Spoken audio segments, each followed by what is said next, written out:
Enfin, c'est deux petites anecdotes déjà que j'ai dû ranger un peu ma chambre.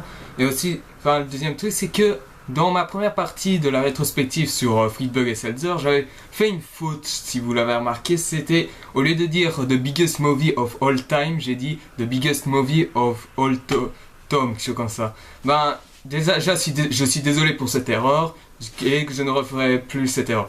Selon quoi, bonne vidéo.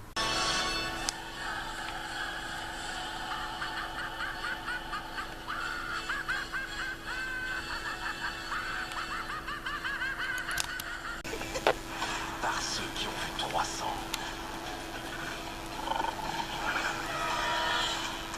Trop fort ce Happy Feet. Ce soir, on se fait un grec. Souvenez-vous de ce jour, les petits gars, parce que c'est aujourd'hui le jour où vous mourrez. Ah, je veux dire où il meurt. Oui, aujourd'hui le jour où il meurt, c'est ça que je voulais dire, d'accord? Spartatouille. Spartatouille, réalisé en 2008 et toujours par Friedberg et Seltzer, raconte une histoire presque similaire à celui de 300.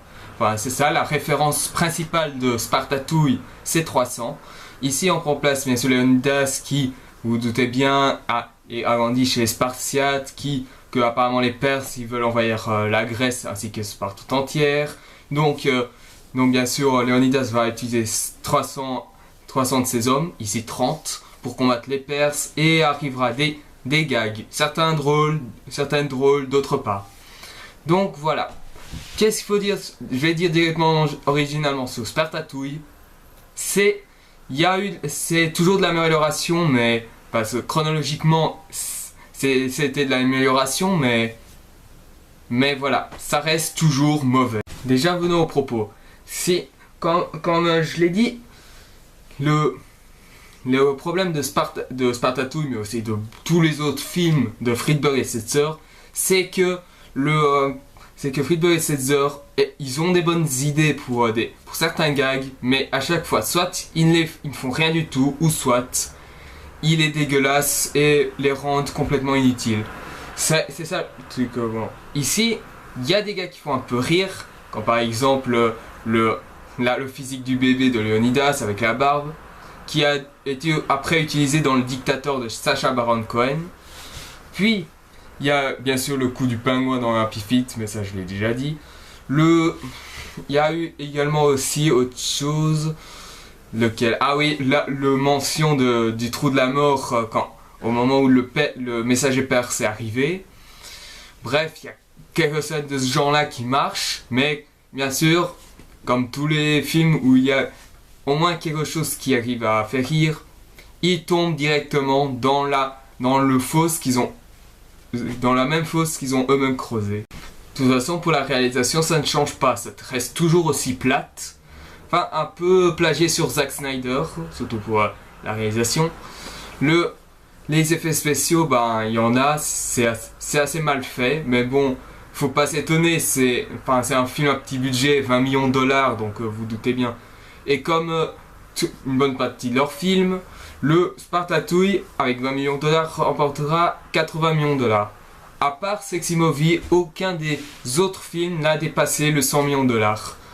Et quoi qu'il en soit, les critiques ont toujours été négatives. Mais pas aussi négatives qu'a été Sexy Movie ou même aussi Epic Movie qui sera pour la prochaine vidéo. Pour ce qui est des acteurs, ils jouent tous mal, mais ça on était tous d'accord. Il y a une actrice que j'ai oublié de mentionner qui apparaît dans Sexy Movie, c'est Carmen Electra. Celle-ci, vous la verrez dans une bonne majorité des films de Friedberg et de Seltzer. Cette actrice-là, elle ne sert presque quasiment à rien, qu'à donner des gags ridicules et inutiles. Déjà que je ne supporte pas cette actrice, alors vous vous doutez bien quand elle essaye de jouer, c'est lamentable. Et là, ils font des références du genre, enfin pas seulement 300, mais il y a également l'American Idol, que je me demande pourquoi ils font ça. Ils critiquent Britney Spears, ils critiquent Paris Hilton, qui avant ce film a été déjà critiqué dans Epic Movie. Ils critiquent aussi Ghost Rider, qui est arrivé comme ça par magie. Le Rocky Balboa de la même façon, enfin le dernier Rocky Balboa qui est sorti précédemment, en même temps que le film, ou encore, ça c'est pas vraiment sûr, YouTube et Transformers.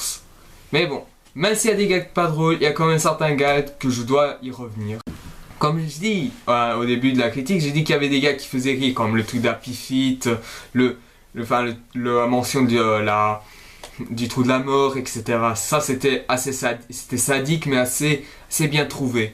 Par contre, certains gags, comme par exemple, il y a un gag où on dit qu'ils ont pris comme oracle Ugly Betty.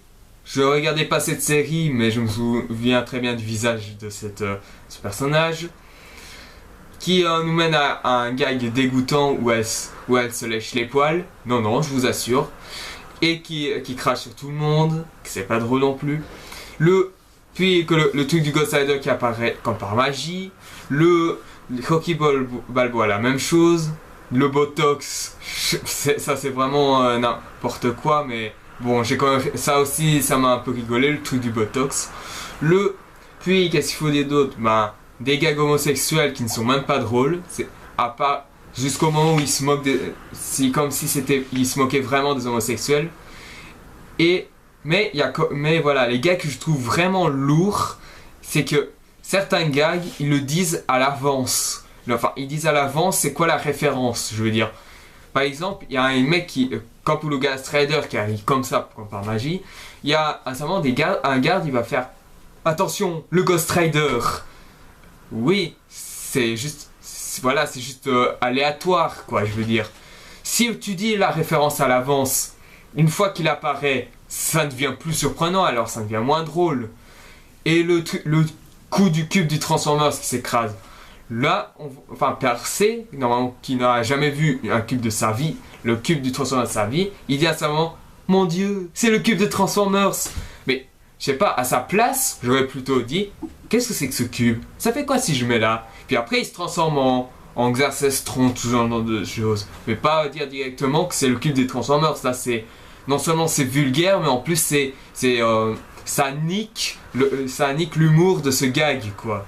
Et comme leur précédent film Epic Movie, ils vont aussi se moquer des figurants, des cascadeurs. Mais alors ça c'est dans Epic Movie, mais dans le Spartatouille c'est mieux parce qu'ils vont critiquer les effets spéciaux, l'utilisation des effets spéciaux plutôt. À un certain moment vous allez voir les deux pères se prendre un genre de truc pour les effets spéciaux et là on voit je sais pas combien de personnes qui apparaît dans le tweet. Ça, même si c'est bien fait, je pense qu'ils auraient dû que si ça aurait été mieux fait si ils mettaient un paysage derrière parce qu'avec le fond vert et le fond bleu avec les millions de figurants ça fait moins bien. Et il y a certains gags parfois un peu trop crus ou par exemple pour Paris Hilton à un moment elle jette son bouclier, si vous vous souvenez de la scène avec cette espèce d'ogre qui arrive qui jette son bouclier et dit tu as fait une sale erreur Léonidas. Cette scène ils la reprennent. Sauf que bien sûr, Paris Hilton reçoit le bouclier dans sa gueule. Et, attention, il y a sa chatte très visible. Oui, sa chatte. Heureusement, ils ont un peu censuré, mais même comme ça, moi et mon frère, parce que j'ai vu ce film avec mon frère, nous on disait qu'il y avait des bonnes choses. Quand on avait terminé le film, on disait qu'il y avait des bonnes choses, mais c'était pas extraordinaire. Et on avait bien raison de dire ça. Et aussi, on a tous les deux était d'accord que ces scènes complètement crues et certains gars qui sont poussés à l'extrême, c'était vraiment pas drôle. Ou encore une scène avec Paris Hilton où elle demande à Xerxes de se débarrasser de cette bosse. Et bien sûr Xerxes n'a pas d'autre moyen que d'enfoncer le couteau dans la bosse et l'ouvrir. À mon avis ça a dû tuer Paris Hilton dans ce film. Et elle devrait bien s'amuser. Elle s'amuse beaucoup plus dans le shopping que dans ses films, heureusement. Bon après je dis ça parce que ça m'étonnerait que Paris Hilton il a participé à ce film, mais voilà, je veux dire ici, voyant comment le personnage Paris Hilton est utilisé, elle s'amuse plus quand elle n'est pas utilisée dans le cinéma qu'autre chose, quoi. Mais bon, qu'est-ce qu'il y a d'autre? Il y a aussi une référence à GTA. Bon, moi je vous dis, j'aime bien GTA, c'est un petit film, j'ai déjà critiqué un GTA, Peut-être que je parlerai du deuxième GTA sur PSP, Vice City Stories, qui lui est, je trouve, meilleur que Liberty City Stories. Bon, mais ça c'est une autre histoire. Ici c'est de GTA San Andreas qui est considéré comme l'un des meilleurs jeux de la GTA. Bon, jusqu'à là, bon, ils ont un peu repris le style sur le fait de prendre les armes, là. Enfin, reprendre les armes, mais pas pour voler une voiture, mais pas pour les mouvements, parce que en voyant Lendina se bouger comme ça, non, c'est ça, les mouvements des personnages de GTA, ils étaient beaucoup plus réalistes que ça. C'était, voilà, on dirait vraiment des gens. C'était comme ça, c'était vraiment des gens qui bougeaient. Là, quand tu fais comme ça, on dirait un automate. Donc voilà. Et bien sûr, ce gag, même si, bon, pour le truc des armes, tout ça, c'était bien fait, c'est un gag qui n'est pas drôle non plus. Et bien sûr, ils te font un gag disant bien sûr que ce jeu a atteint la violence. Bien sûr, critique sur les anti-jeux vidéo. Je veux bien parler, je suis d'accord que les jeux vidéo, il faut jouer avec précaution, sinon on a mal aux yeux, tout ça, mais je n'aime pas quand on va jusqu'à dire que les jeux vous amènent à la violence, parce que moi je vous dis, j'ai GTA, les deux GTA, je joue depuis plusieurs années, mais voilà, je n'ai agressé personne dans la rue, quoi. Il faut arrêter ces stéréotypes avec les jeux vidéo, quoi. Ça devient lourd à un moment. Je sais que c'est hors de la critique, mais à un moment, c'est beaucoup trop lourd. En parlant des gags homosexuels, parce que j'ai un peu parlé, je trouvais que c'était quand je disais que ça se moquait plus des homosexuels moquait vraiment des homosexuels plutôt que de se moquer dans l'humour, ben c'est pas pour rien, parce que je veux dire, ça.